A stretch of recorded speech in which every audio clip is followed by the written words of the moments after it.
All right, I know this doesn't sound like the most sensational topic of the day, but stay with me because I promise you it's one of the most important. To explain why requires a very brief civics review. The President and Vice President of the United States are not chosen by a nationwide popular vote of the American people. Rather, they are chosen by 538 electors. This process is spelled out in the United States Constitution. Why didn't the founders just make it easy and let the presidential candidate with the most votes claim victory? Why did they create, and why do we continue to need this Electoral College? The answer is critical to understanding not only the Electoral College, but also America. The founders had no intention of creating a pure majority-rule democracy.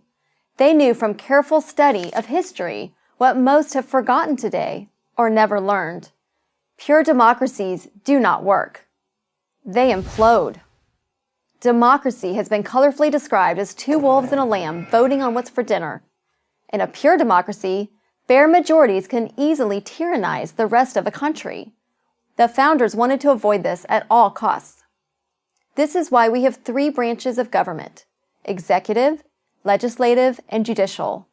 It's why each state has 2 senators, no matter what its population, but also different numbers of representatives based entirely on population. It's why it takes a supermajority in Congress and 3/4 of the states to change the Constitution. And it's why we have the Electoral College. Here's how the Electoral College works. The presidential election happens in 2 phases. The first phase is purely democratic. We hold 51 popular elections every presidential election year, 1 in each state and 1 in D.C. On Election Day in 2012, you may have thought you were voting for Barack Obama or Mitt Romney, but you were really voting for a slate of presidential electors.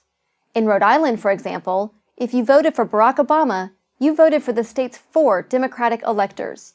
If you voted for Mitt Romney, you were really voting for the state's 4 Republican electors. Part 2 of the election is held in December, and it is this December election among the state's 538 electors, not the November election, which officially determines the identity of the next president. At least 270 votes are needed to win. Why is this so important?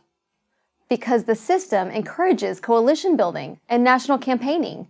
In order to win, a candidate must have the support of many different types of voters from various parts of the country.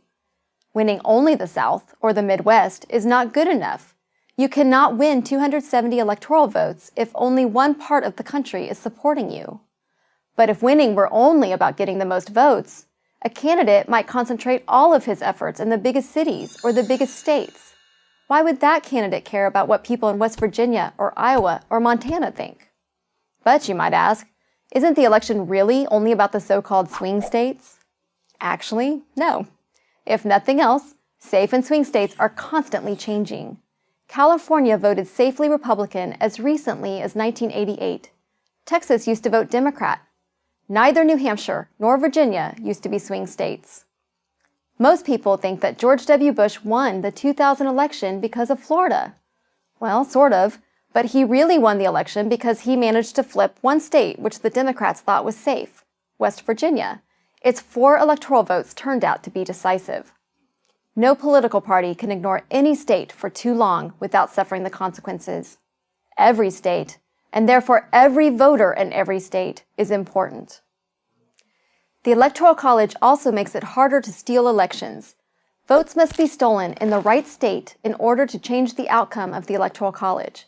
With so many swing states, this is hard to predict and hard to do. But without the Electoral College, any vote stolen in any precinct in the country could affect the national outcome, even if that vote was easily stolen in the bluest California precinct or the reddest Texas one. The Electoral College is an ingenious method of selecting a president for a great, diverse republic such as our own.